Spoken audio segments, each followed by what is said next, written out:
Olá, amigos do canal Alimento da Alma, do canal Grupo Espírita Leon Denis no YouTube, no Facebook. Nós estamos aqui hoje para uma continuação do estudo sobre a vida e obra de Leon Denis. Nós estamos estudando a obra de Gaston Luce, Leon Denis, o apóstolo do Espiritismo, sua vida e sua obra. Nós, antes de mais nada, gostaríamos de pedir para quem estiver gostando do nosso conteúdo, que deixe o seu like, que deixe o seu comentário, compartilhe com os amigos, né? A gente ouve muito assim, se cada pessoa compartilhar com mais 5 amigos, nosso estudo vai atingir bastante pessoas, né? Então a gente pede para que compartilhe, deixe o seu comentário, se gostou, se não gostou, se inscreva nos nossos canais, ative o sininho aí para receber a notificação.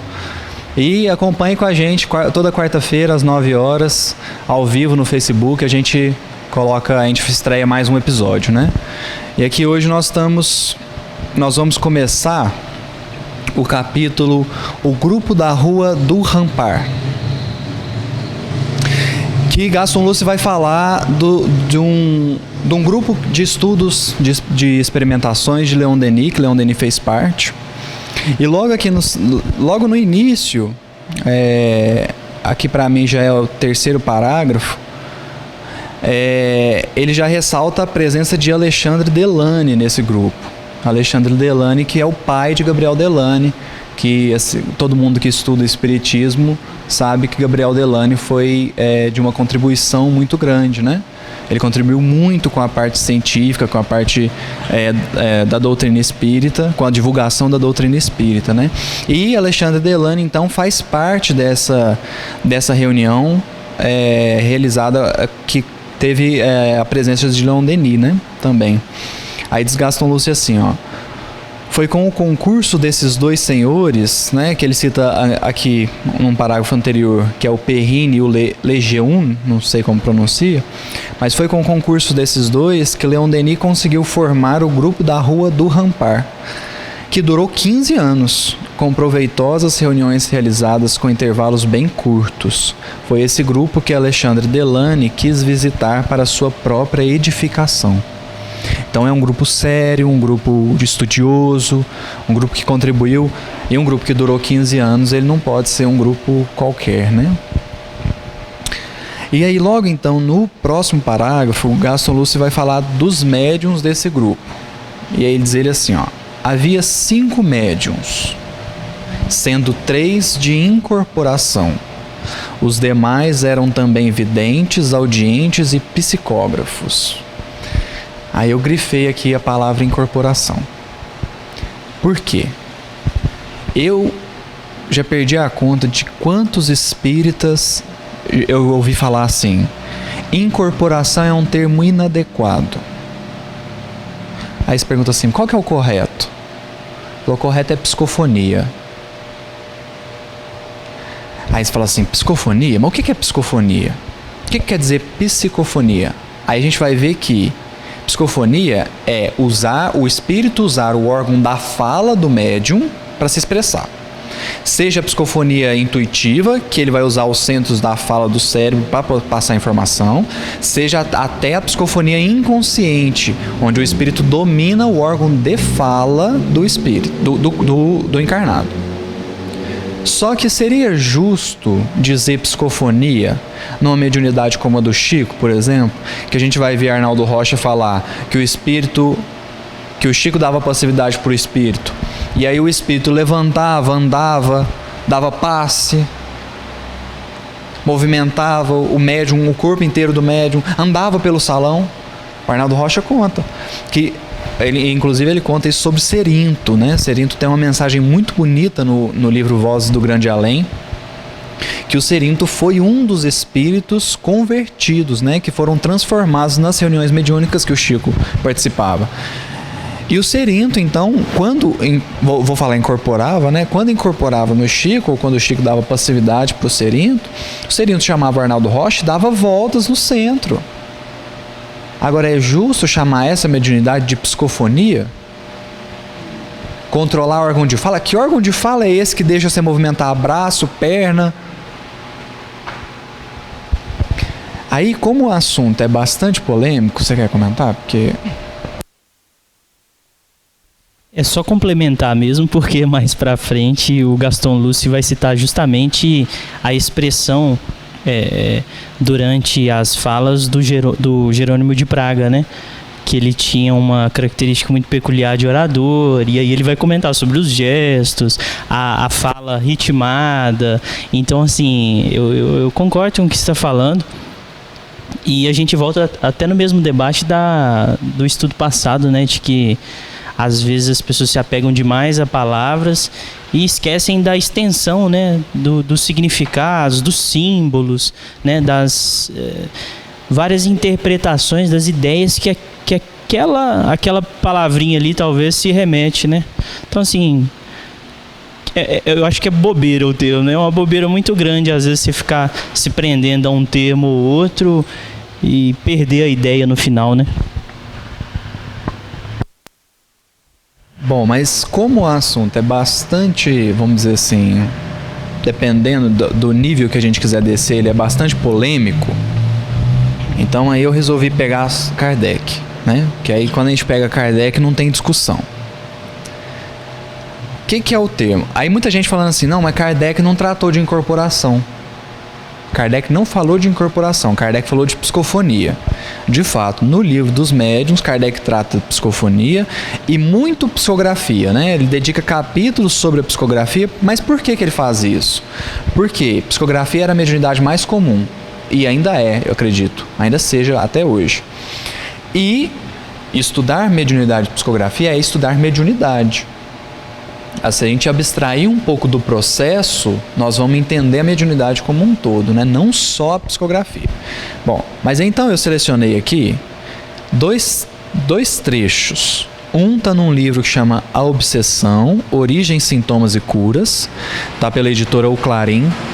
Essa editora que tem revivido algumas obras de Kardec, como A Viagem Espírita de 1862, que é um livro espetacular também.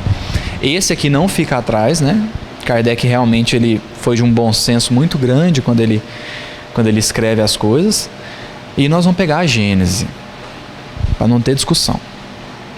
Tá. O que eu vou tirar do livro Obsessão, Origem, Sintomas e Cura? Kardec estuda possessão. E quando a gente fala possessão, a gente vai em obsessão, automaticamente, correto? O que é possessão? Aí olha o que Kardec vai dizer. Abre aspas. Temos dito que não havia possessos. Isso está no Livro dos Espíritos. Não há possessão. Temos dito que não havia possessos, no sentido vulgar do vocábulo. Então, aí a pessoa fala assim, tem contradição na obra de Kardec, ele falou que não tinha possessão e depois ele assume que tem. Não tem possessão, se a gente entender possessão, por anulação total da vontade do encarnado. E também um outro significado que se dá é, saiu o espírito do encarnado, entrou o espírito comunicante. Não sai espírito e entra espírito, né? Então, nesse sentido de que saiu o espírito, entrou outro, não é. E que anulou totalmente, inclusive isso é uma discussão bastante profunda, que nós não vamos entrar aqui, mas anulou totalmente a vontade do médium? Totalmente não, mas ela está bem enfraquecida, a ponto do médium não ter condição sozinho de agir. O médium não dá conta sozinho de agir, então precisa de uma intervenção externa. Mas bom, continuando. Os capítulos não estão numerados, né? Então o capítulo chama Um Caso de Possessão e tem 2 capítulos com esse nome, é a história da mesma médium. Mas aqui eu estou pegando o primeiro momento que isso aparece, um caso de possessão. Temos dito que não havia possessos no sentido vulgar, no sentido vulgar do vocábulo, mas subjugados, que é o que ele vai falar lá no Livro dos Médiuns, ele coloca subjugação, né? Voltamos a esta asserção absoluta, porque agora nos é demonstrado que pode haver verdadeira possessão, isto é, substituição, posto que parcial, de um espírito errante a um encarnado. Então o erro está em pensar que é a substituição definitiva. Saiu o espírito do encarnado, entrou o espírito comunicante e nunca mais desfaz, ou o espírito age sem qualquer domínio sem que o encarnado possa fazer nada para tentar impedir. E aí então ele coloca o caso de uma médium. E olha, isso aqui é bacana também. Eis um primeiro fato que o prova e apresenta o fenômeno em toda a sua simplicidade. Várias pessoas se achavam um dia em casa de uma senhora médium e sonâmbulo. Médium sonâmbulo. Então a gente fica pensando assim, será que possessão é obsessão? Será que possessão é obsessão? A Gênese.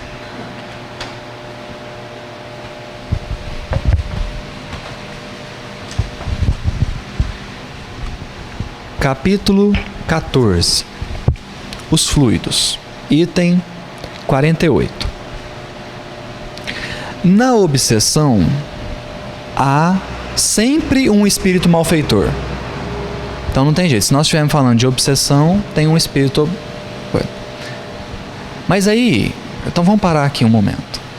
Quando a gente diz assim, subjugação, ou vamos dizer que possessão seja só obsessão. Então nós estamos dizendo que um encarnado possui uma faculdade que permite que um malfeitor atue pelo corpo dele completamente. O que é isso? Senão mediunidade. E sendo mediunidade, por que ela só é usada por espírito malfeitor? Na obsessão há sempre um espírito malfeitor. Na possessão pode tratar-se de um espírito bom que queira falar e que, para causar maior impressão nos ouvintes, toma, e o toma aqui está grifado, toma do corpo de um encarnado que voluntariamente lhe empresta, como emprestaria como emprestaria a outro encarnado. Isso se verifica sem qualquer perturbação ou incômodo durante o tempo em que o espírito encarnado se acha em liberdade, como no estado de emancipação, conservando-se esse último ao lado do seu substituto para ouvi-lo. Capítulo 14, item 48. Então, o que eu quero dizer? O termo incorporação está errado? Se você entender incorporação no sentido de que saiu um espírito e entrou outro, tá.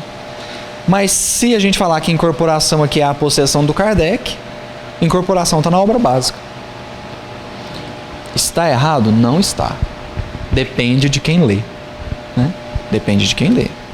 Porque Leon Denis traz o termo incorporação muitas vezes. E eu já cheguei a ouvir assim, é porque Leon Denis via. Então, a hora que ele vê a comunicação, e André Luiz, lá no livro Nos Domínios da Mediunidade, quando ele vai falar de psicofonia sonambúlica, ele chega a falar assim, que o médium, sim, o corpo do médium fica entregue ao espírito comunicante, mas o espírito do médium está controlando a comunicação, se for de um espírito inferior. Ele fala assim, o médium perde a consciência, ele se entrega totalmente ao espírito comunicante, mas ele tem, ainda assim, ele tem domínio do que está acontecendo. Então, não pode falar que é obsessão. Aí o André Luiz pergunta assim, e se fosse um espírito mais evoluído que o médium? Aí fala assim, aí o médium seria controlado. Aí não seria o médium que controla, porque aí o benfeitor sabe o que vai fazer, né? E também é o que está na questão 244 do Livro dos Espíritos. A hierarquia existente no mundo espiritual, no plano espiritual, é uma hierarquia relacionada à moral do espírito. Então, mais manda quem mais tem moral. E a hierarquia, vamos dizer assim, o controle é irresistível. Então, se um espírito superior mandar, o inferior obedece porque é irresistível. Então, no caso de uma médium sonambúlica, nas palavras de Kardec, médium sonambúlica, se for um espírito superior que for dar a comunicação, ele domina a médium e dá a comunicação, linkando com a Gênese sem nenhum desgaste para o médium. da comunicação, o espírito vai embora e o médium está tranquilo. Então, o que eu queria fazer? Por isso que eu estou trazendo isso aqui.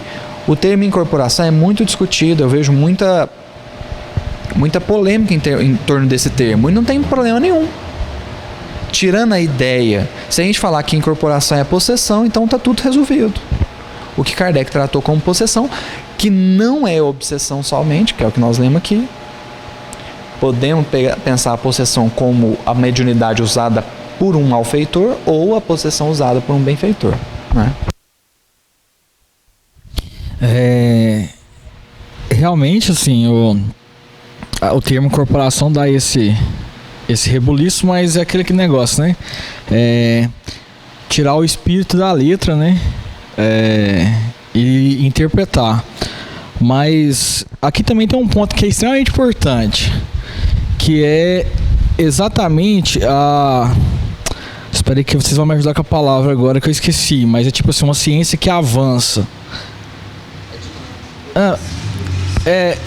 O espiritismo, ele não é uma ciência estática, né? Ele é uma ciência dinâmica, e o próprio Kardec mostrou isso.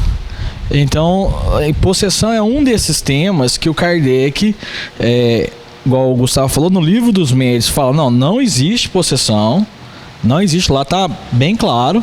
Acho que no Livro dos Espíritos eu não me lembro, mas no Livro dos Médiuns é certo. Mas aí chega na Gênesis e fala, a gente estudou, eu realmente achava que não existia, nós realmente achávamos que não existia, mas agora, diante de vários casos, a gente começa a ver que existe, aí descreve a possessão.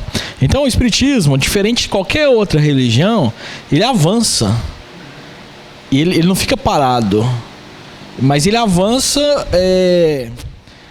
com determinados critérios, né? Que o Kardec também ele deixa descrito esses critérios. Quais são os critérios? O primeiro deles se a ciência provar que o espiritismo está errado, fica com a ciência e não fica com o espiritismo. Isso a gente tem que aprender, e tem que aprender a desapegar, porque às vezes a gente quer mesmo ficar ali preso em algo que, por exemplo, um desses exemplos da ciência provar que o espiritismo estava errado está na Gênese. Eu não me lembro em qual parte, mas tem um momento que ele vai falar de lua de Júpiter, de quantidade de lua de Júpiter, em algum capítulo da Gênesis. E a ciência mostrou que não, que tem parece que são 9 luas em Júpiter. Então a gente vai ficar com a Gênesis ficar batendo, falando, não, vai ficar. Na Gênesis está dito que é tantas luas em Júpiter, então nós vamos ficar com essa informação. Não, a gente vai com a ciência.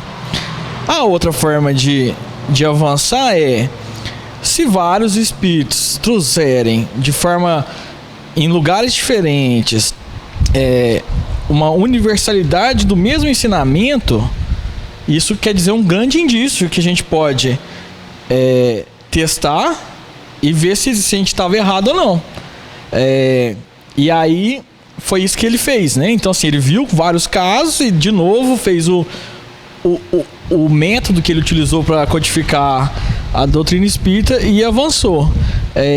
Isso é extremamente importante, porque a gente não tem que ficar preso, igual outras doutrinas, outras religiões, a ensinamentos que lá atrás, assim, só porque estava escrito e foi escrito, falou, não, isso aqui é sagrado.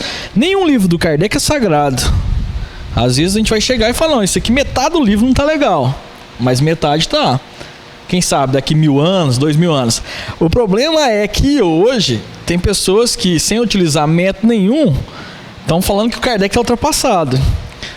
A gente tem alguns absurdos, como por exemplo, eu não vou nem citar exemplos, porque não pode. Mas tem gente que fala que o Livro dos Espíritos está ultrapassado, né? Que tem que fazer uma atualização do Livro dos Espíritos. E quanto à questão então a possessão é um exemplo claro disso. E a questão da possessão, a gente também tem que lembrar sempre que um espírito superior, ele jamais vai tomar um corpo no sentido de acabar com o livre-arbítrio, ferir o livre-arbítrio de uma pessoa. Então a gente não precisa ter medo nenhum disso. E quanto a um espírito inferior, ele só fará isso se a gente ter abertura para ele. Porque, obviamente, todo caso de obsessão, e que eu acho que culmina na possessão o caso mais evidente, ele começa lá na obsessão simples, né? Assim, lá no simples. Você deu uma aberturazinha no pensamento. Aí às vezes você fica fascinado, se achando que você é o melhor. Aí de repente você já está fazendo coisas que você não queria estar fazendo de forma alguma e está sendo subjugado, até chegar um ponto em que você dá tanta abertura, que se você deu tanta abertura, chega um momento que você não tem mais controle daquilo. Então, independente do caso, ninguém tem que ter medo, porque eles não vão ferir o livre-arbítrio. Farão sabendo que a gente está disposto. Então, por exemplo, o espírito superior. Não, eu estou totalmente aberto. Imagina, por exemplo, que o Divaldo Franco, quando vai falar do Bezerra, com o Bezerra vai passar uma mensagem, o Divaldo simplesmente falou, aqui você usa da forma que você achar que deve usar.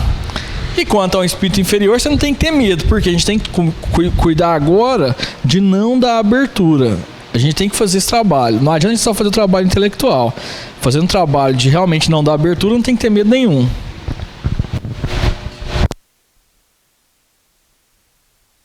Só pegar uma carona nesse comentário, porque na terça passada, no estudo do Livro dos Espíritos, a gente falava que foi bem propício o Kardec, enquanto um educador, ele enquanto professor, ter sido escolhido para trazer a codificação, fazer a codificação e trazer a revelação do Espiritismo, vamos colocar assim. Que a gente falava muito assim, que na academia, nas universidades acontece que eles brincam de um jargão de que você tem que turvar a água para ela parecer mais profunda, né? E o Kardec é justamente o contrário, né? Ele é profundo e muito claro, muito límpido, né? Então você vê que é profundo de verdade, mas você vê que é claro e você consegue compreender.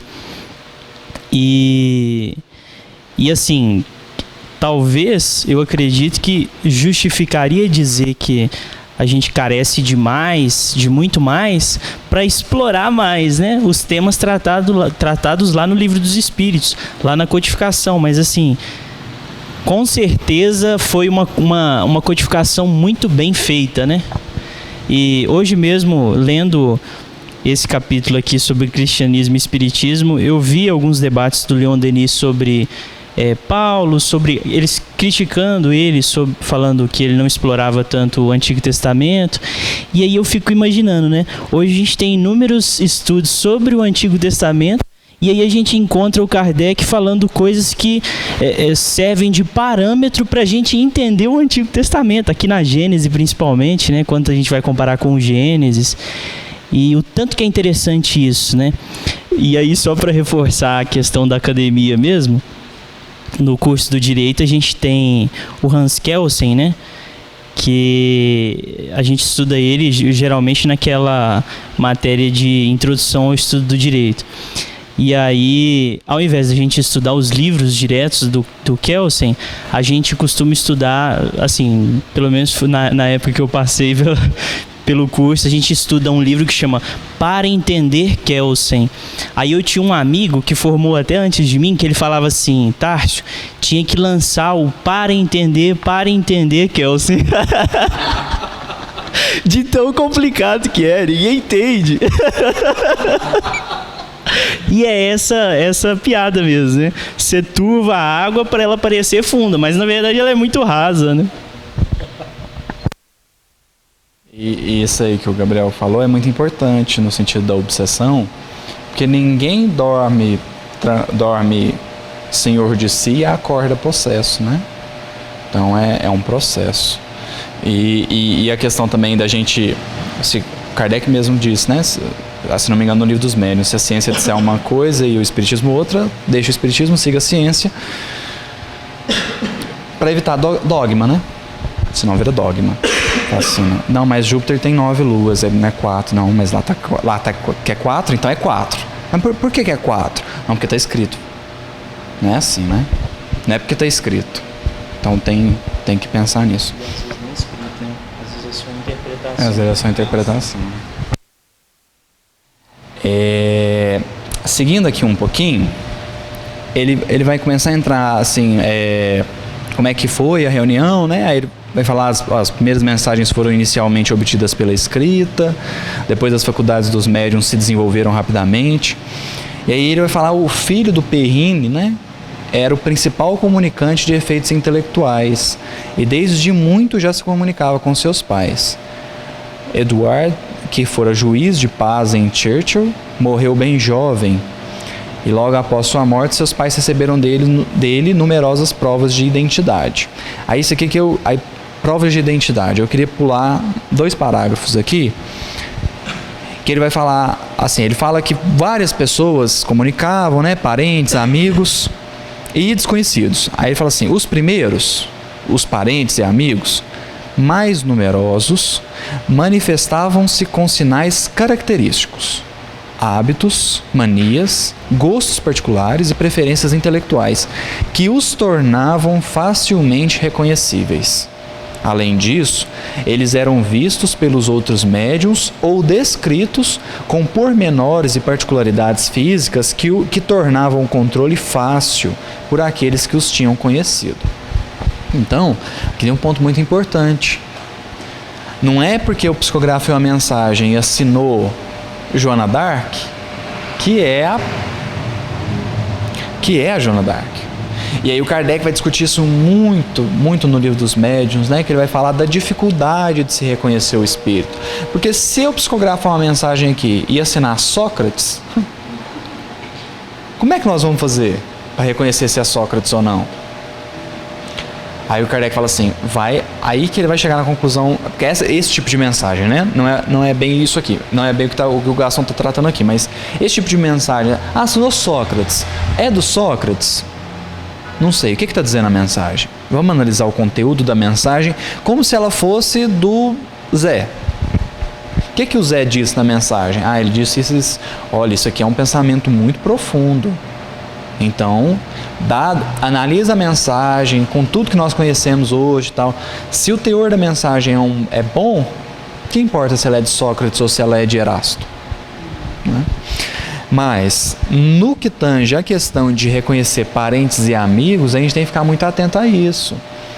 Por quê? Não é porque assinou o nome do meu pai que seja ele. Então, a mensagem tem que ter sinais característicos, né? E aqui, por eles contarem com médiuns de incorporação, quando o médium dá a passividade, ele muda. Alguns médiuns mudam a voz completamente. Alguns médiuns, que ele vai falar aqui, iletrados passam a dar comunicações altamente intelectuais. Então é pra gente, já são sinais, né? Mas uma carta psicografada, a gente tem que olhar o conteúdo. Isso aqui, o estilo, às vezes, dependendo do médium, dá para você comparar a própria assinatura, né? Dependendo da faculdade mediúnica, né? Não são todos, mas dependendo o detalhe, o que foi dito, né? Então, assim, por exemplo, a gente tem muito caso do Chico, e aí tem um caso, inclusive, muito interessante, que o Chico, assim, ficava 10, 12 horas, depois que ele aposentou, né? Ele ficava, assim, 10, 12 horas psicografando carta. Era um trabalho que chegava, assim, 3, 4 horas da manhã. Teve um dia que o Chico psicografou a carta, começou a ler, porque o Chico lia a carta e depois falava de quem que era, né? Leu a carta, ninguém levantou. Aí todo mundo ficou assim, será que a pessoa foi embora, né? A hora que leu o nome, a mãe levantou, falou, meu filho. Pegou a carta, né? Aí beleza, ela esperou o trabalho acabar, virou pro Chico e falou assim, Chico, olha, realmente tem coisa aqui que ele fala que parece mesmo que seja meu filho. Só que esses nomes que ele está citando aqui não são esses. Os nomes não são esses. Você pode verificar? Então a mulher chegou com todo respeito, né? Porque também 12 horas de trabalho não dá para você chegar ofendendo a pessoa, né? Aí... Vou fazer um adendo que às vezes já tinha passado por 15 cartas autênticas, aí uma não é motivo para já criticar, né? Tem que avaliar antes, né? Então, aí a mãe chega e fala, Chico, tem coisa aqui que pode ser do meu filho, mas esses nomes aqui não são. Aí o Chico pega a carta, fala assim: minha irmã, você me perdoe, eu estou muito cansado. Isso aqui foi falha minha. Mas o seu filho está aqui do meu lado e ele disse que ele vai corrigir a carta. Fecha o centro, por favor. Senta, faz a prece, o espírito vai riscando. Risca e põe o nome certo. Risca e põe o nome certo. Ele entrega, a mãe lê, chora, reconhece. Então, você vê, um médium como o Chico teve animismo. Tanto teve, se a gente pegar o livro O Consolador, última coisa que tem no livro O Consolador, nota primeira edição. O que é a nota primeira edição? A FEB recebe o livro do Chico, devolve o livro e fala assim: olha, tem 2 questões aqui que nós estamos questionando. As respostas parecem que elas não estão corretas. Uma é polêmica, que eu não vou entrar aqui. A outra, o Emmanuel recebe o questionamento e escreve e diz assim: o problema foi de filtragem mediúnica em que o nosso pensamento foi prejudicado. E a outra, ele fala assim: a outra eu pediria que deixasse assim, né? Aí eu comentava com o Edson, falei assim: Edson, e agora você pensa, né? Falei: que guia é esse? Quando tá errado é o médium e quando tá certo é ele, né? Mas...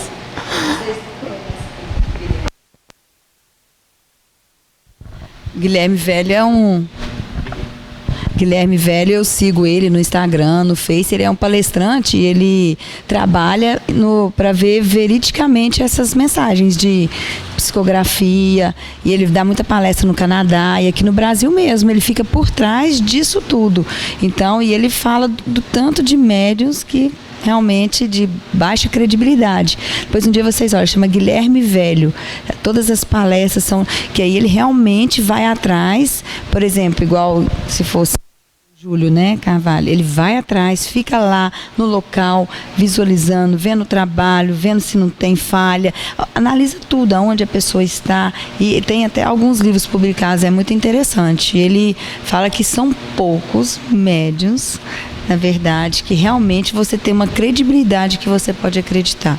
Isso ele passa muito para o Canadá, que ele gosta de ficar, depois vocês dão uma olhada, é interessante.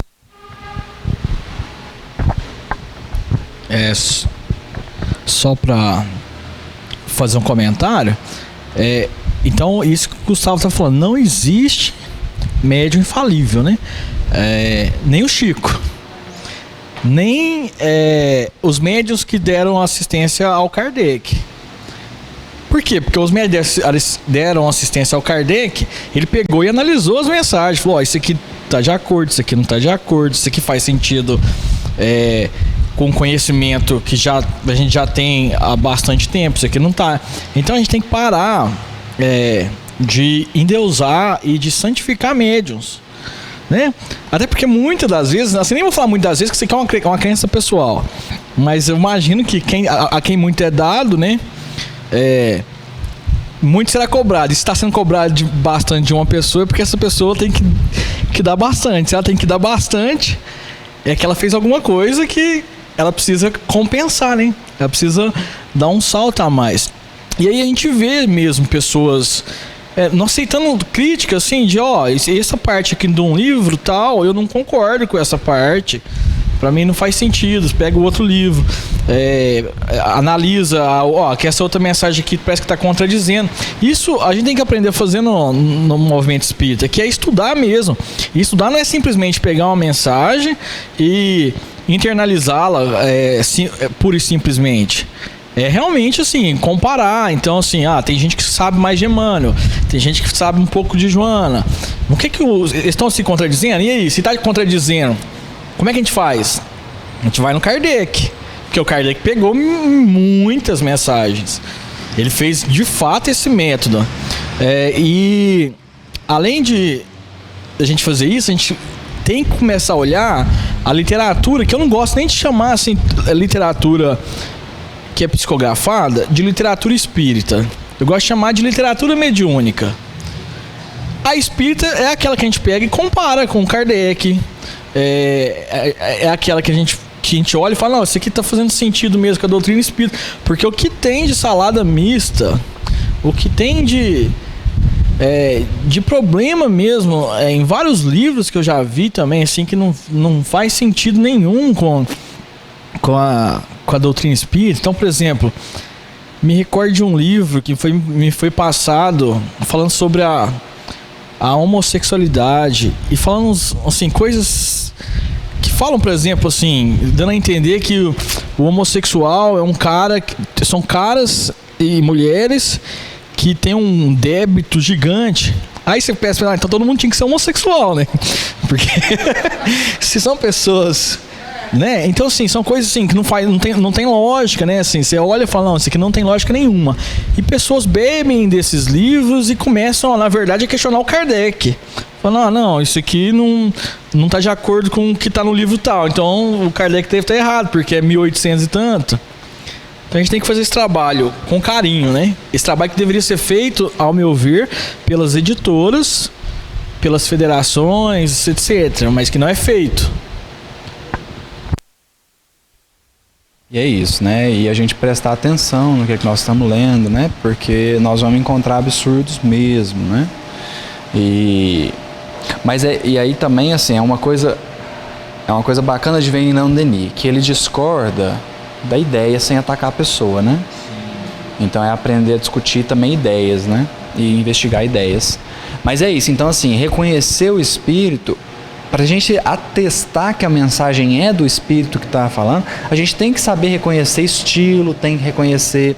Então eu lembro de um estudo muito bacana que foi feito com a mediunidade do Chico, que eles colocaram um sistema de inteligência artificial para ele ler Emmanuel, ler Humberto Campos e ler André Luiz.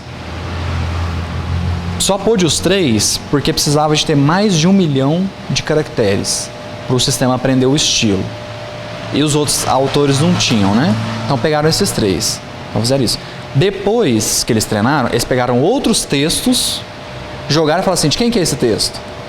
Aí o sistema falou assim, Emmanuel, André Luiz, Humberto Campos. Por quê? É uma mediunidade, não é infalível, né? Nós citamos o caso aqui. Nem o Chico era infalível, o Chico veio com uma mediunidade fantástica, né? E é até daí que vem a importância também dos poetas, né? Do Chico ter psicografado poesia. Porque você estuda, você pega o Parnaso Além Túmulo hoje, com aquele estudo do Elias Barbosa, aquilo lá atesta a vericidade da mensagem. Então já começa com isso para demonstrar a capacidade mediúnica. Porque aí você vai falar assim, o Chico teve animismo em outras obras. Fala assim, então ele conseguia psicografar poeta, mas não conseguia psicografar André Luiz? Para André Luiz teve animismo, para poeta não. Então é um ponto para a gente começar a confiar na mediunidade. É o único ponto? Não. Mas é um bom indício de que é um médium muito confiável. Infalível não, mas enfim. Aí fizeram esse estudo, que é muito bacana. Porque o Chico conseguiu passar o estilo do espírito. Então o Emmanuel tem um estilo de escrever, o André Luiz tem outro, o Humberto Campos tem outro. O fato é que nós precisamos desses recursos para reconhecer, né? E aí, se é um espírito elevado ou não, nós vamos ver o linguajar, nós vamos ver o conteúdo, analisar se aquilo está correto, analisar qual que é a ideia que ele está passando. E às vezes é difícil de fazer isso. Só para citar um caso pessoal, eu participava de uma reunião mediúnica e um espírito se manifestou e a médium sentava na frente de uma senhora. A senhora tinha perdido o filho há 6 meses, vítima de um câncer, que o filho se negou a fazer tratamento. O espírito incorpora e começa a conversar com ela e chamando ela de mãe. Me perdoa que eu não quis o tratamento e não sei o que. Nisso a mulher já perdeu o controle totalmente, começou a chorar absurdamente. E aí o espírito dá uma comunicação assim, eu arrepio só de lembrar, conversando com a mãe. E ela perdeu o controle, a senhora perdeu o controle totalmente. Falou, meu filho está falando comigo. E aí todo mundo... Foi um dia, porque foi uma comunicação muito emocionante. Ele tocou todo mundo da mesa. Ele falava, ele pedia perdão, porque ele não buscou o tratamento do câncer, ele se negou a tratar, né? Beleza. Terminou a comunicação, a dirigente virou e falou assim, nós precisamos ter atenção na mensagem que ele deixou. Aí falou, como assim? Em determinado ponto da mensagem, ele pediu perdão por não ter buscado o tratamento espiritual que a mãe indicou. E ele buscou 5 vezes. Então foi um detalhe. Porque ele não buscou tratamento médico. Mas a mãe, fazendo parte da casa espírita que tem tratamento espiritual, ela levou ele lá. Pediu para ele ir. E aí o espírito falou assim: eu recusei o seu convite para vir na casa espírita. Só que quem que prestou atenção nisso? A dirigente do trabalho. Então, assim, nós precisamos, é detalhe mesmo. É o detalhe, porque tirando isso, a comunicação, a gente fala, é o filho dela. Então, teve um deslize ali, né? Só comentar rapidinho, no livro dos médios tem as mensagens apócrifas, né? Que o Kardec analisa e fala, ó, isso aqui não é tal pessoa por isso. E tem algumas mensagens, por exemplo, que assina Jesus, que fala, ó, esse detalhe não. E tem umas que fala, ó, não vejo nada, mas ainda assim não vou dizer que é. Então, assim, pra você ver, lá a gente quer exercitar isso, tá lá os exercícios. Não precisa mais do que isso, assim, não precisa mais do que ele mesmo nos ensinando a analisar. Bacana. Aí, avançando um pouco mais, bem mais, assim, para mim aqui é uma página mais para frente, que ele vai falar sobre Jerônimo de Praga, né? Quem foi, né? Que ele vai falar assim: entretanto, os dois principais inspiradores do grupo da Rua do Rampar foram Jerônimo e o Espírito Azul. Vimos que o primeiro desses guias se revelara espontaneamente a Leon Denis em 1883, em Le Mans, num grupo formado por operários. Ele nunca mais deixou de assistir o mestre até os seus derradeiros momentos. Jerônimo de Praga, após ter sido vítima da intolerância religiosa, foi numa outra vida um estudioso monge. Não devemos nos espantar com as anomalias e mesmo com as contradições que a série de nossas existências possa apresentar. Se por um esforço supremo de nossa vontade pudermos fazer emergir de nossa memória subconsciente para a nossa memória normal as lembranças de nossas vidas passadas, ficaremos chocados com a variedade e os contrastes que elas apresentam, devendo reconhecer que essa variedade é indispensável à educação e à evolução das almas. Então, aqui eu vou fazer uma pausa aqui nessa parte, só para comentar assim. A gente discutiu isso até no GELD aqui, foi motivo de um estudo nosso no livro Porquê da Vida, a importância do esquecimento, né? Então, graças a Deus a gente esquece. E Deus é tão bom, mas tão bom, que o que a gente aprende não esquece totalmente, né? A gente traz, assim, da mesma forma que a gente traz as tendências negativas, mas a gente também traz as positivas, né? Então, por exemplo, hoje mesmo eu via, e isso já não está tão raro assim de se ver, um vídeo no Facebook, um menininho de 5 anos tocando com uma orquestra. 5 anos, tocando piano. Ele tocando piano com a orquestra. Então, traz as características, traz as coisas. Não lembra assim exatamente o que fez, né? Até porque isso seria bastante complicado. Seguindo aqui na mensagem, Jerônimo se comunica pelo mesmo médium utilizado pelo Espírito Azul. Ele não gosta de falar na obscuridade e suas palavras são sempre para reclamar da luz, né? Então, pedir, né, a iluminação. Sua palavra é vibrante e sua gesticulação ampla, né, que é o que o Tarso estava comentando, né? Falar que isso é psicofonia é complicado, né? Exprime-se por períodos em estilo oratório. Forneceu ao nosso grupo ensinamentos filosóficos, elucidou pontos obscuros, explicou as aparentes contradições de nossa doutrina. Tudo que eu queria era uma nota de rodapé aqui. Explicou as aparentes contradições. Quais? Né? Eu queria seguir, né? Mas porque assim, a gente vê assim, de fato, alguns momentos que parecem contraditórios, né? Mas quando a gente vai estudar a fundo, a gente vê que é muito mais uma questão de palavras do que propriamente de ideias, né? Mas que eu gostaria de dar uma notazinha aqui, falar, a contradição ele explicou essa. Dá um exemplo, né, pelo menos.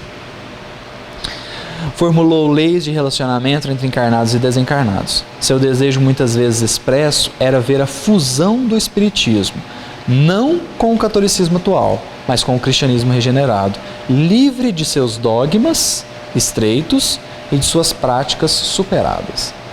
Aí aqui eu achei nossa, eu achei bacana demais isso aqui pelo seguinte.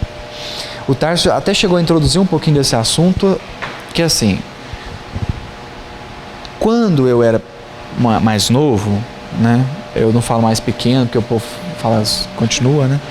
Mas assim, quando eu era mais novo, eu via muita gente falar assim, não precisa estudar a Bíblia não. Nós já temos aqui as 5 obras, né? Do Espiritismo, nós não precisamos da Bíblia mais. Descarta tudo. Aquilo lá é complexo demais, não dá para entender aquilo, que esse texto foi tudo adulterado, joga fora, põe fogo, né? E vamos ficar só com a obra espírita. É evidente que se a gente é espírita, se nós somos espíritas, as obras do espiritismo ela tem prioridade. Mas daí ela ser a única, é você pegar o Evangelho segundo o Espiritismo e pôr fogo junto. Nós já comentamos aqui várias vezes, Kardec, introdução do Evangelho segundo o Espiritismo, item 3, notícias históricas.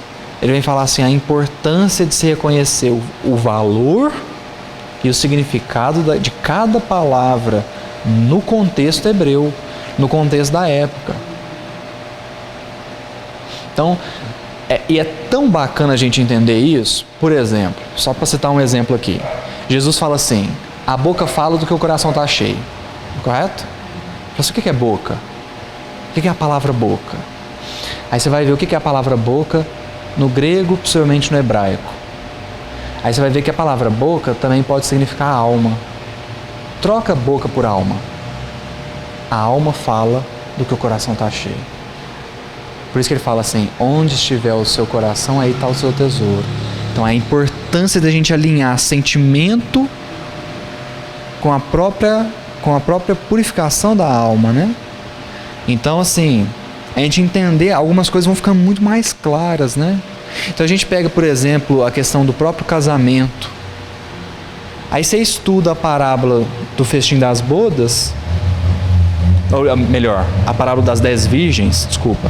A parábola das 10 virgens, se você sabe como funciona o casamento naquela época, você extrai conteúdo dali muito mais. Então tem um autor muito bacana também que chama Kenneth Bailey, que ele fez um estudo muito bacana. O que ele fez?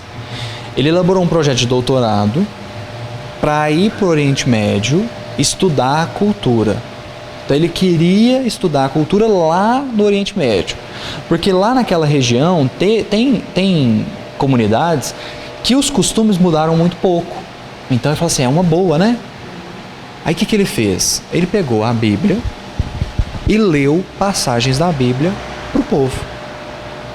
Falou assim, o que você entendeu disso aqui? O que você pode me dizer disso aqui? Aí, por exemplo, aí tem uma passagem que Jesus é convidado para jantar ou para tomar uma refeição na casa de um fariseu.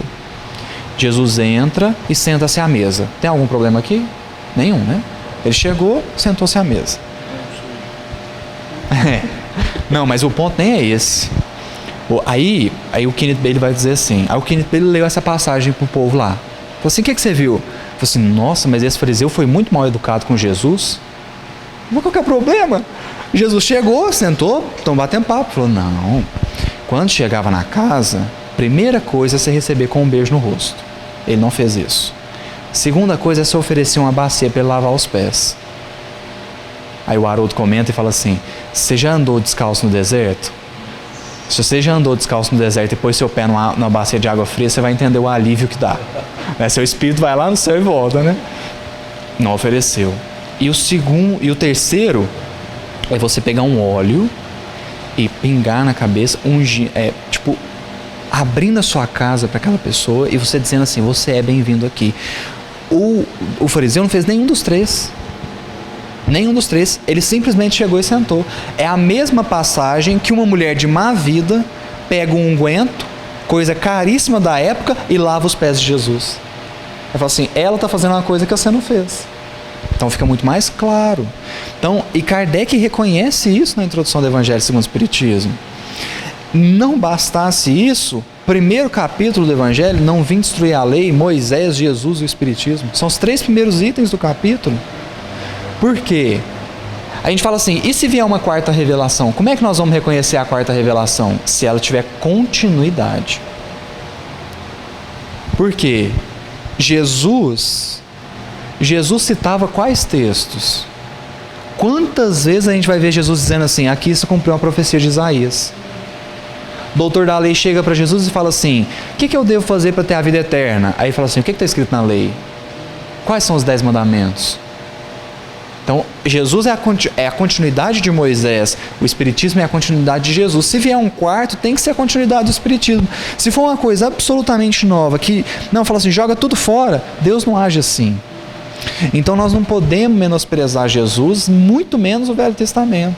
Porque se o Espiritismo é como o Jerônimo está dizendo aqui, o cristianismo regenerado, então nós precisamos entender cristianismo. E nós não vamos entender cristianismo sem entender Moisés.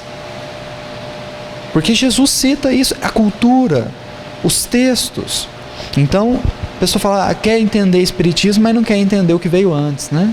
Então é importante. Eu achei bacana ele citar essa expressão de cristianismo regenerado, porque a gente vê isso muitas vezes na obra psicografada até pelo Chico, cristianismo redivivo.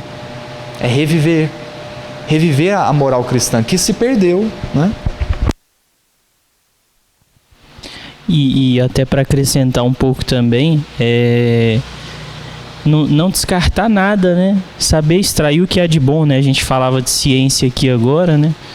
E não necessariamente, acho que uma frase elucida muito bem que o Djavan, nosso colega aqui que estuda com a gente aqui, ele fala assim, a verdade ela tá por toda parte, né? E aí quando o Espírito de verdade vem falar lá, né? Eu vim reunir em feixes o bem esparso pela humanidade. Ele estava se referindo a isso, né? Essa verdade aí que vocês espalharam, cada um ficou com um trechinho dela e cada um se acha dono dela, eu vim colher ela aqui e reunir ela numa coisa, né, mais profunda, mais extensa. E é isso, né? Eu queria comentar inicialmente o comecinho do Livro dos Médiuns. A gente começou a fazer o estudo aqui recentemente, né? E aí a gente leu lá no comecinho o Kardec falando sobre que os estudos, eles geralmente são como se fosse um minerador mesmo. Se você não enfiar a mão na lama, você não consegue extrair o ouro. Então assim, e aí depois que você tirou o ouro da lama, você tem que ir limpando ele, depois você tem que desbastar as arestas, né? Então é todo um processo de extrair o ouro, né? E o ouro está sempre enlameado, né? Então é um processo assim de saber colher, né? O que há de bom, o que há de útil, o que há de melhor e de proveitoso para o nosso progresso.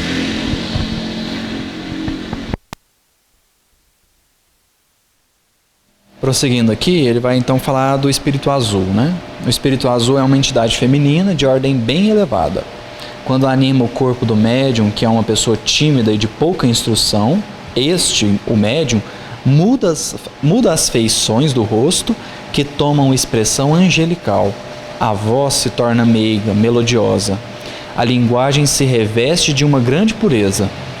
O espírito dirige sucessivamente a cada um dos presentes conselhos e advertências, relacionados com sua vida particular, que atestam, mesmo à primeira vista, um perfeito conhecimento do caráter e da vida íntima daqueles a quem ele se dirige. Além dessa proteção que o Espírito Azul reserva a cada um de nós, proteção que poderíamos comprovar com exemplos pessoais, ainda consagra tempo para ensinamentos gerais, relativos sobretudo à família e à educação das crianças. Nosso guia vê numa reforma inteligente da educação infanto-juvenil o único remédio para os males atuais, o verdadeiro meio para garantir para a humanidade um futuro melhor. É muito bacana isso aqui. Por que eu estou destacando essas duas partes? Uma, para a gente entender assim, quem tem 2 guias desse, a missão realmente ela não pode ser qualquer uma, né? Você ter 2 espíritos, como Jerônimo de Praga e o espírito azul, que acompanham Leon Denis mais de perto, então você vê que a missão não é pouca. E a conformidade disso aqui com o Livro dos Espíritos. Quando Kardec pergunta assim, para a sociedade assim perdida, a severidade das leis não é uma necessidade?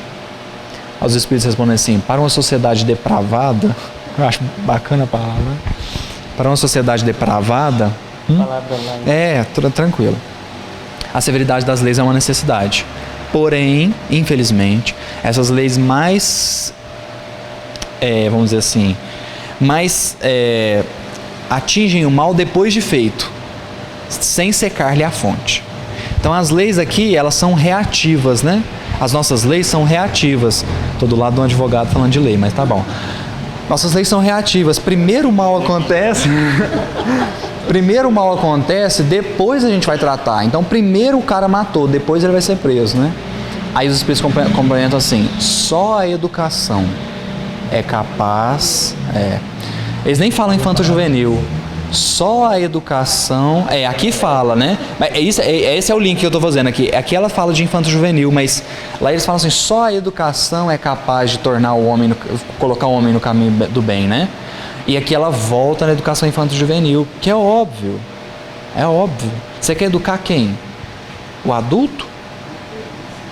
Né? Então, aí o André Luiz vem falar, né? A importância dos 7 primeiros anos, depois até os 14... para você colocar ali os 7 anos, os espíritos vão dizer isso, né, também no livro dos espíritos, a infância, a importância da infância, que o espírito, ele é uma massa de modelar.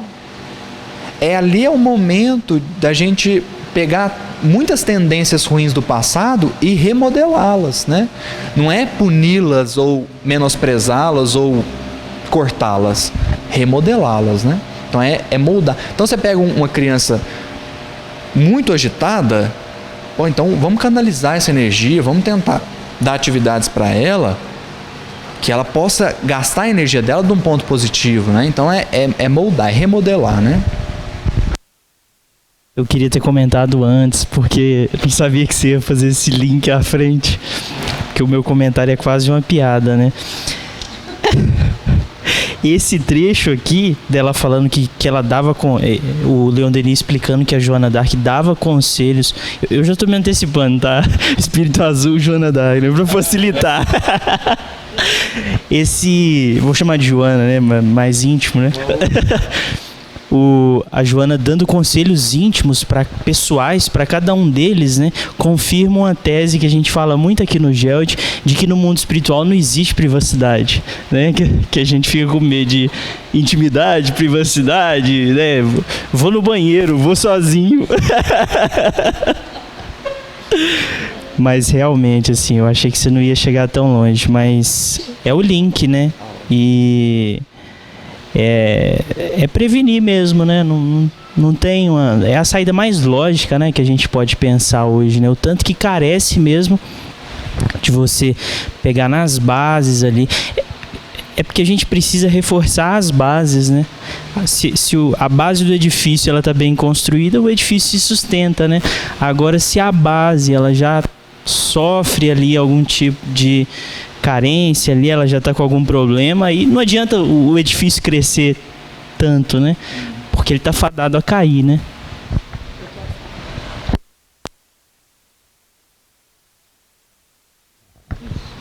É só completando. Além, eu acho que é bíblico que a gente tem que corrigir os filhos, né? Que a gente precisa educá-los, né? E hoje a gente não vê isso, né? É muito complicado porque os pais saem para trabalhar, principalmente as mães agora, e acham que porque trabalham o dia todo, chegam em casa e à noite ou finais de semana, você pode deixar seu filho fazer o que quiser, mesmo o que seja errado, e justamente para compensar aquela falta. Outra coisa também que eu acho importantíssima é o exemplo. O exemplo é uma conduta assim, se dentro da tua casa você vê os pais que bebem, os pais que fazem... Então, o exemplo é muito importante. Seu filho segue o pai, a mãe, aquele exemplo, assim, é muito importante. E hoje a gente não vê isso, né? O comportamento dos pais em todos os lugares. Isso aí é muito importante. E fora isso, né, que seria essa educação que eu acho que falar não é o mais importante, entendeu? Para o filho. Ele cobra isso de você depois, ele cobra, vai sempre cobrar um filho que, se você deixa ele fazer tudo que ele sabe, um dia ele vai te cobrar isso. Você tem que, criança, adolescente, existe norma, existe regra e tem que ser cumprida, não é? Existe limite, tem que ter um limite. E aí a gente entende até Deus, né? Assim, quando a gente começa a entender como é que se educa uma criança, se você der tudo o que ela quer, bom, então você vai criar uma pessoa perdida, né? Uma pessoa que ela não sabe lidar com a perda, uma pessoa que não sabe lidar com frustração. E Deus, sendo o amor infinito e a sabedoria infinita, ele vai educar da melhor forma, né? Daí a gente entende por que nem sempre a gente pede as coisas e não tem, né? Graças a Deus que não tem, né? Eu acho que só que precisava a gente falar um pouco sobre qual educação é essa, né? Que não é só a educação da escola, né?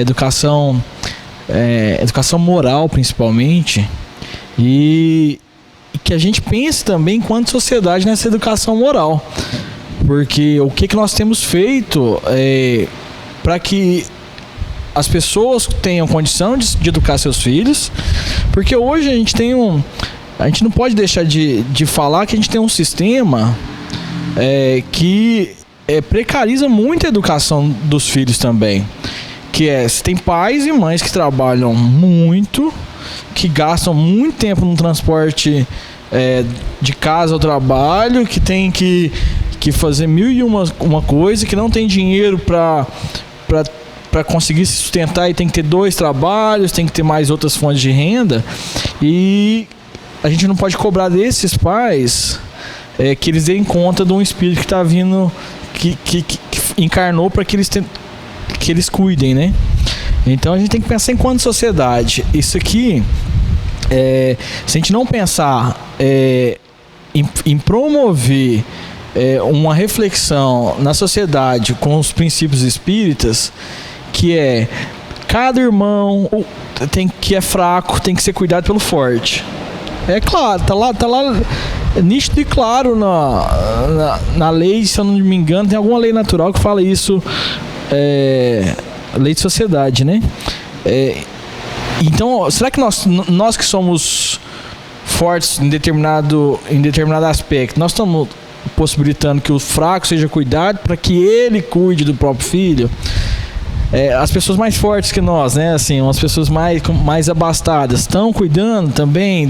E a gente tem que começar a nos posicionar enquanto espíritos na sociedade. Porque nos posicionando enquanto espírito na sociedade e sendo espírita, não vou falar verdadeiro, porque assim, a gente tenta sempre ser, mas é complicado, mas se posicionando. A gente, com exemplo, a gente ajuda as pessoas que estão ao nosso redor.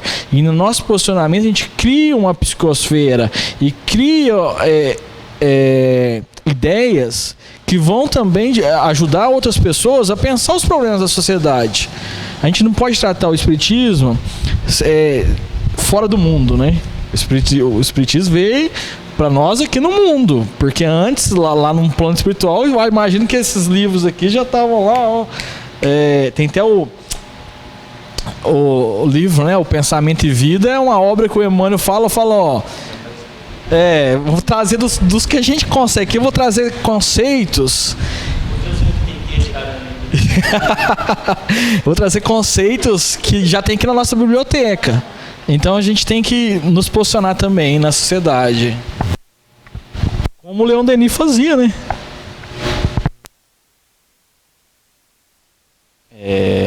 Aí aqui, finalizando o capítulo, ele vai citar uma coisa bem bacana, que é a confiança de Leon Denis nesses guias, né? Lá no finalzinho ele põe assim: como duvidaria deles se nunca me enganaram? Não apenas nunca me enganaram, mas tive a prova permanente de que em tudo enxergam melhor e mais longe do que nós. Já que até aqui tenho me saído bem com seus conselhos, por que hoje eu os recusaria? Então isso aqui é muito bacana, porque demonstra que não é porque o Espírito chegou e falou assim: eu sou Joana d'Arc, acredita em mim.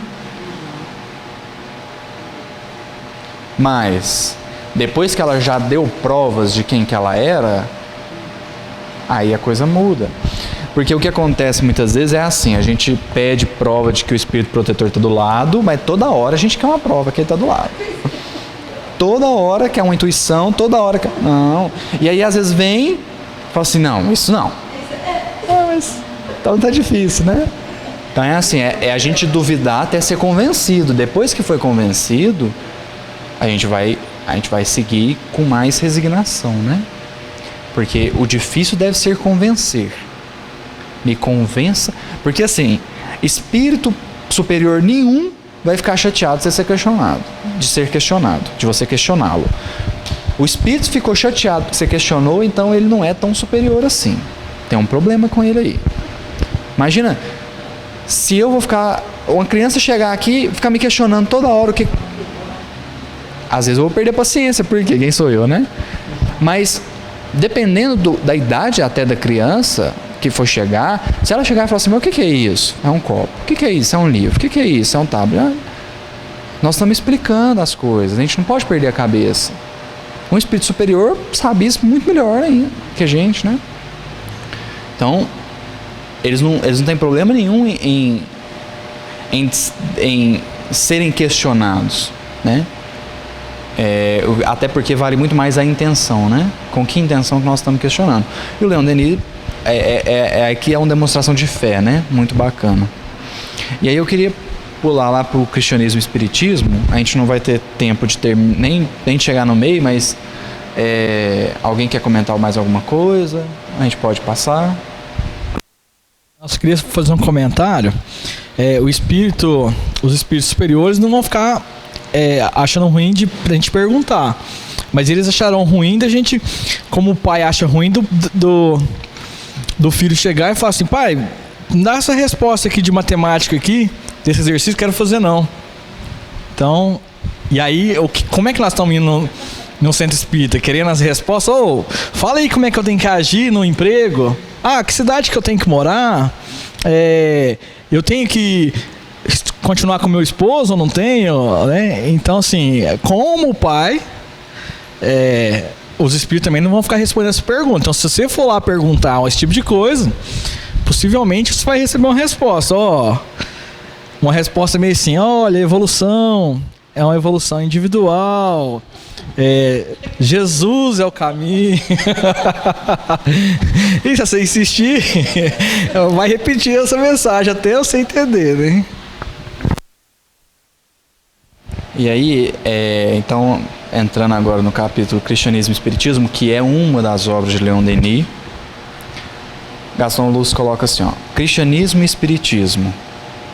Se o Cristo é a própria voz da humanidade em comunicação com o divino, como o Espiritismo poderia desinteressar-se desses sublimes ensinamentos? Olha a pergunta. O Cristo não é o médium por excelência, o mediador supremo?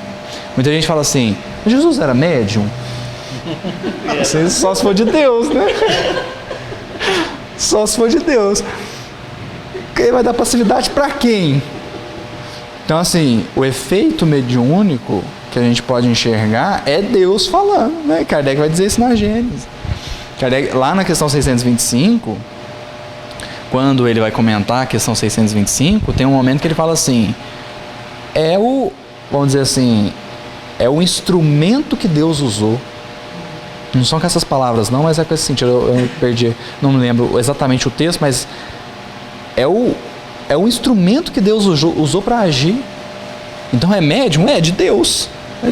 Uma mensagem psicofônica de Jesus é Deus falando, né? Quantas vezes Jesus se isolava, né? Isso, quantas vezes ele se isolava, exatamente. O efeito físico. Mas aí ele fala assim, aí você acha que um espírito vai usar... Não. Jesus tinha potencialidade, por que nós precisamos do espírito superior vir e agir por mim ou falar por mim? Porque eu não dou conta. Mas Jesus vai precisar, né? Porém, continua o Gaston aqui, falar do cristianismo sem abordar os pontos referentes aos dogmas das igrejas era uma coisa impossível. A obra compreende 4 partes: as vicissitudes do Evangelho, a doutrina secreta do cristianismo, relações com os espíritos dos mortos e a nova revelação. Aí, eu achei muito bacana, aí, avançando aqui um pouquinho, aliás, voltando um pouco, né? Sabemos, dizia o autor no seu primeiro prefácio, tudo quanto a doutrina do Cristo contém de sublime, sabemos que ela é, por excelência, uma doutrina de amor, uma religião de piedade, de misericórdia, de fraternidade entre os homens. Mas é essa mesmo a doutrina que a Igreja Romana ensina? A palavra do Nazareno nos foi transmitida pura e sem mistura, e a interpretação que a Igreja nos dá está isenta de qualquer elemento estranho e parasita? Aqui eu vou chamar a atenção, porque, de novo, eu vou ter que falar que a semelhança de Leon Denis com Emmanuel ela é clara demais. E eu fico muito... Eu vou falar chateado, porque eu fico mesmo. Mas assim, eu fico muito mais incomodado do que chateado quando eu vejo espírita, que se diz espírita, se referir a Emmanuel com o deboche. Não tem problema nenhum duvidar. Não tem problema nenhum em pôr em questionamento, porque eu acredito que o Emmanuel não está nem aí ser questionado. Ele vai responder, tanto é que está aí o livro Consolador, ele respondendo todas as perguntas que foram feitas, né? Mas assim, mas não só isso, eu acredito que o Emmanuel não vai ficar chateado de você questionar pontos da obra dele, né? De você duvidar da obra dele e você correr atrás da informação, não tem problema nenhum. Mas o problema é, se o lema do Espiritismo é fora da caridade não há salvação, poderia a caridade conviver com o desrespeito e com o deboche? Tem jeito de você aliar caridade e ironia nesse nível, né? Aí eu vejo o povo chamando Emmanuel de padre, eu acho o máximo. Assim, que o padre falou isso, o padre aquilo, né? O padre. Eu falo assim, se você está enxergando no Emmanuel um padre, é porque você leu uma linha de um prefácio que ele escreveu. Tem espírita e tem muitos.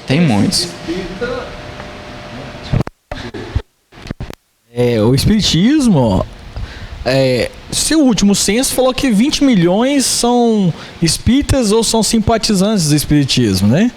E 20 milhões de pessoas, o que mais tem é a gente pensando da diversidade que for, né? Então, assim, tem espírita que fala bastante coisas que a gente não concorda, né? A gente não concorda. Então, assim... E eu acho que o Emmanuel, inclusive, deve achar bom que eles falem assim. Porque se eles falam assim, é sinal que eles estão lendo. Agora a questão é, se estão falando sem ler, né?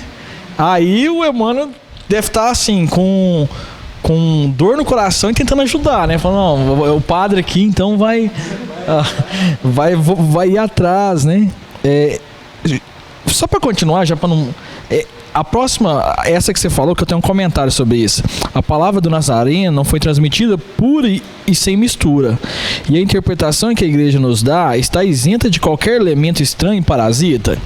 Eu acho importante aqui, porque também não é pegar o que está escrito na Bíblia e de forma literal... tentar falar, não, isso aqui não faz sentido, isso aqui faz sentido. Então, assim, nós também temos que estudar, né? O que o Tarso falou, né? Ir lá e tirar a coisa límpida lá de dentro, né? Assim, ir na cultura dos judeus, ir no que aquilo significava. Se tiver alguma coisa que está em discordância, fala, não, isso aqui está em discordância. Porque ali não tem isento. A gente sabe que através dos concílios, a mensagem de Jesus, ela foi... Tiveram que escolher caminhos, né? A partir daqui não vai ter reencarnação ou não vai? Não, escolheram lá no concílio de... Se eu não me engano, de Constantinopla, não sei... escolheram que não vamos acreditar na reencarnação. Então foi uma escolha humana, né? Foi uma escolha humana. O que escrever, querendo ou não, foi uma escolha humana. Claro que... com Jesus, com toda a espiritualidade, com Jesus guiando os evangelistas, mas como escrever, o que escrever, tudo isso é uma escolha humana, e a gente tem então que estudar isso.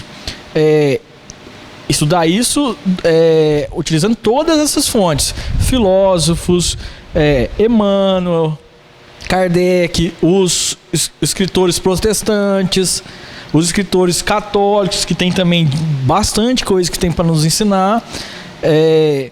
E a gente tem também uma não vou dizer vantagem, mas não é vantagem, porque senão vai parecer que a gente está acima, e não é isso que eu quero dizer, mas a gente tem a sorte de ter mensagens do Espírito de Verdade, né? Que eu não vou entrar na polêmica, falando diretamente, assim, coisas muito parecidas com o que Jesus falaria, né? Eu acho, Gabriel tem convicção que o Espírito de Verdade é Jesus, mas depois eu acho que isso é para um outro estudo. Mas a gente tendo isso, imagina uma mensagem dessas sem precisar de passar por 2000 anos com escolhas daqui, com escolhas daqui. Mas mesmo essas mensagens tem a questão do médium, né? Então assim, eu fico imaginando como é que deve ter sido escutar Jesus assim, ó, ele falando sem interferência nenhuma, né? Assim, igual o Emmanuel ouviu lá em Públio Lentulus, né? Então, de fato, né? Assim, estudando algumas obras do Severino Celestino, tem uma. Não, eu não tenho dúvida nenhuma que porque assim, eu tenho um espírito um pouco revolucionário, e se eu tivesse lá e eu visse Jesus falando, não, nós vamos pelo amor, e eu, não, mestre, nós temos que ir pelo amor, ia ser Judas, cara. Ia ser Judas falando, você vai mudar esse mundo agora. Deus me deu bastante felicitações para eu não estar lá no lugar de Judas, senão eu teria feito muita besteira.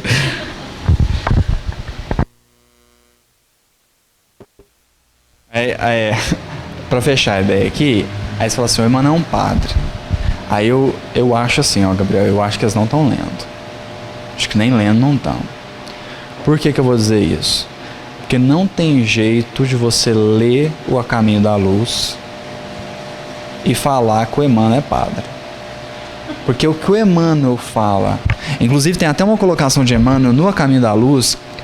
Eu vou dizer assim, a partir do capítulo 14, 15, 16, o Emmanuel começa a falar dos abusos e dos erros da Igreja Católica Romana. Então assim, Emmanuel é padre em que sentido? Porque o que ele faz, e é um esforço louvável que nós espíritas perdemos, é o caráter religioso, né? Que até a gente vai ver no próximo estudo, nós vamos ver um pouco mais para frente, de espírita que só quer ciência, perde o caráter religioso. O Emmanuel vem recuperar isso. Como que ele vem recuperar isso? Estudando o Novo Testamento à luz da doutrina espírita.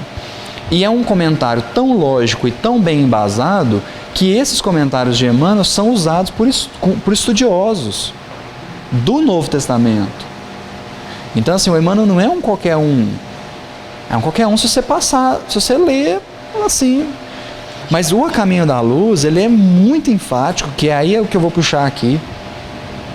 Ele bate muito na questão dos dogmas, na questão do próprio papado, desses abusos da Inquisição, dos abusos que são inegáveis.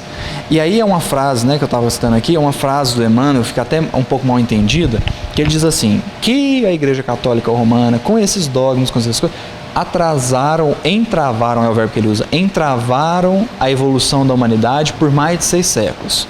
Aí tem gente que lê isso e fala assim, nossa, o Emmanuel está falando que a gente está 600 anos atrasado. Não é isso.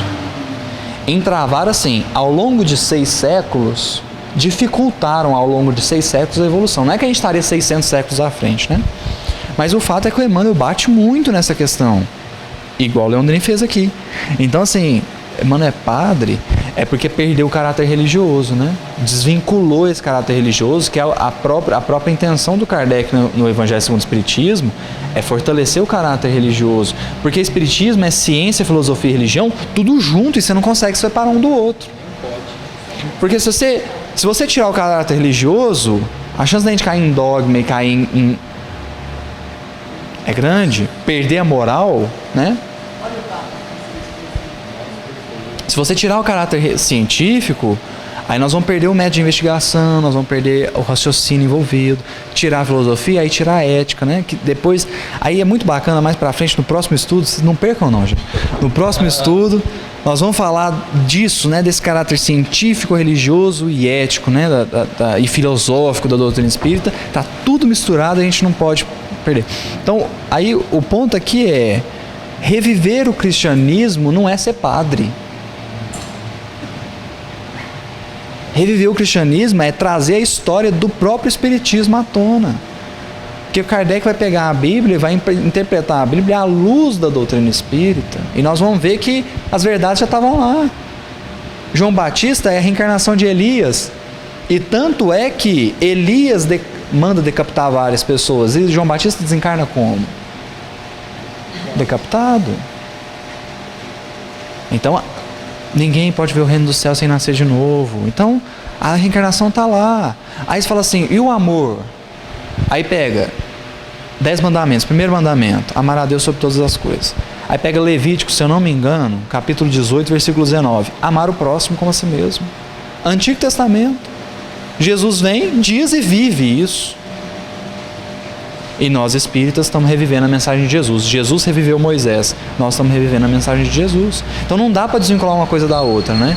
Então, alguém quer comentar mais alguma coisa? Que eu empolguei aqui. Então a gente deixa o convite aí para o próximo, né? Lembrando, fazer hora extra. A gente reforça, né, os nossos pedidos para compartilhar, para dar o like, para deixar comentário, né? O que gostou, o que não gostou, deixar as dúvidas, se inscrever no nosso canal, ativar o sininho. Toda quarta-feira às 9 horas a gente tem um episódio novo, um vídeo novo.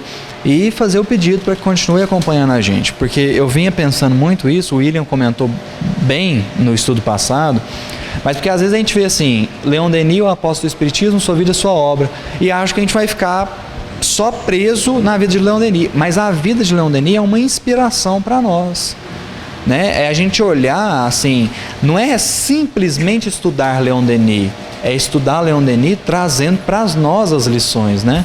E daí a gente puxar tanta reflexão como nós temos feito. Então assim, nós não estamos presos só ao que está escrito, só à própria vida em si. Nós não estamos interessados simplesmente em estudar a vida de Leon Denis para conhecer ele apenas. Não é esse o intuito, né? Então nós estamos com o intuito de trazer reflexões para a nossa vida, para a gente poder levar isso para o nosso cotidiano mesmo. E daí tantas reflexões, tantas contribuições que a gente tem aqui, que é muito bacana, né? Então fica aí o nosso convite para que permaneçam com a gente. Compartilhe com mais 5 amigos, mostre esse estudo para mais 5 amigos, né? E peça para que eles mostrem para mais 5, que aí nós vamos ajudar bastante na divulgação, né? E então a gente encerra agradecendo todo mundo que está aqui, a quem nos acompanha, desejando que a gente possa ter que o nosso próximo estudo possa ser bastante proveitoso, como tem sido sempre, né? Muito obrigado a todos e até a próxima.